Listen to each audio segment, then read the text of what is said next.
Today is Wednesday in the 33rd week of the year. It's also two celebrations. One is the dedication of the Basilica of Saints Peter and Paul, another celebration of a church building that represents the community of the church. But it's also the feast day of St. Rose Philippine Duchesne, a sister of the Society of the Sacred Heart, an early missionary to this country. She came in the early part of the 19th century up the Mississippi River to found the first community there.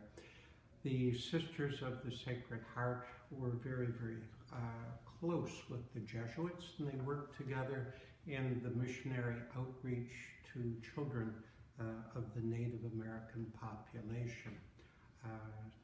Sister Rose Philippine Duchesne was also instrumental in founding 6 communities west of the Mississippi that offered free education to children of the Native American people. Today's gospel comes from the Gospel of St. Luke.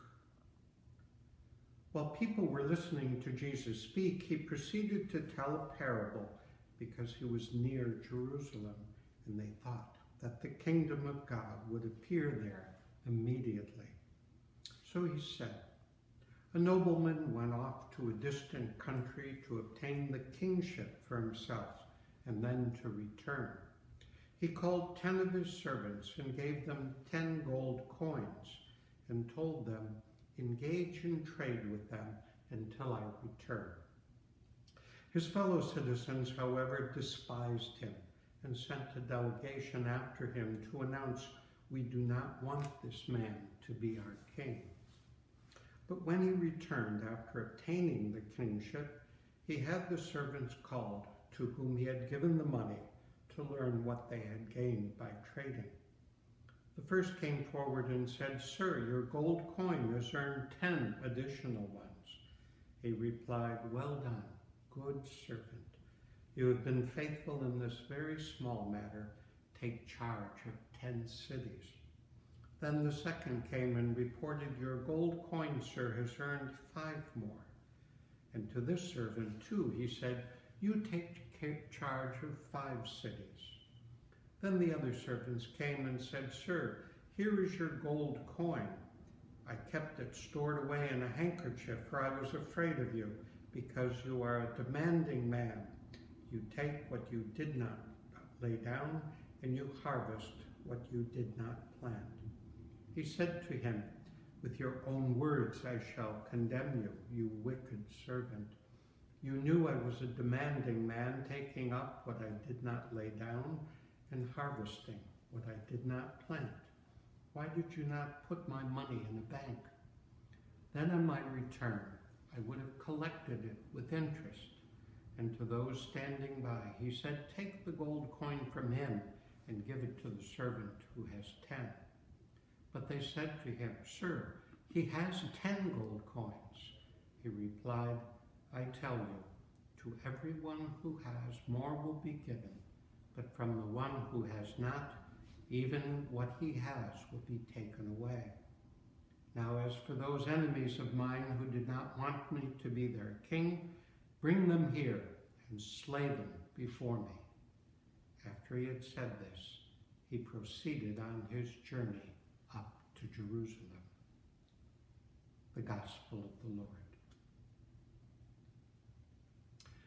Well, if today's Gospel sounds somewhat familiar, it's because it's the retelling of a parable that we heard also last Sunday, but from the Gospel of St. Matthew. It's a good example of how a parable of Jesus, which was remembered and passed on in an oral tradition, was collected by the various evangelists and told in somewhat different ways, but containing a similar message. Today's gospel would recall for the Jewish people hearing this parable the fact that Herod, the son of Herod the Great, Archelaus, had gone to Rome to be named king and later returned to take up his kingship in the Holy Land.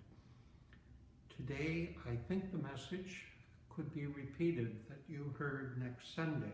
Not simply that each of us has a talent that we are called to share, that we are called to use, but rather to look upon the generosity of our God, a God who has given us gifts of both his love and his mercy.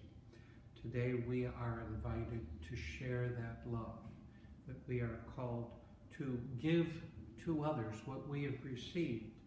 And in giving we will receive much more. To hold on to our gifts, not to share that love and mercy with others, will simply be to let it perish, to let it die on its own. Let us ask for that grace to be generous, to give what we have received and become rich in the gifts of God's grace.